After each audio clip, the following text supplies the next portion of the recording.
Hi and welcome.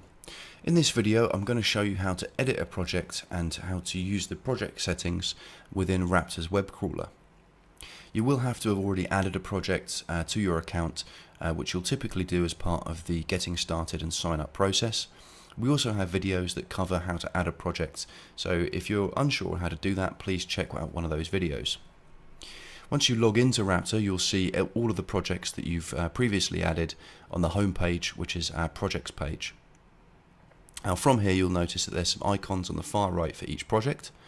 If you click the settings icon, that will take you through to the project settings. Now from here you can edit an existing site. You can click on the competitors tab to edit any competitor sites that you have. And for both of these you can add additional sites, delete sites or save sites.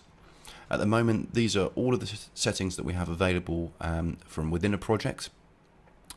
Check back regularly because we're continually adding features, but at the moment you can edit the project name, the site URL and the XML sitemap URL.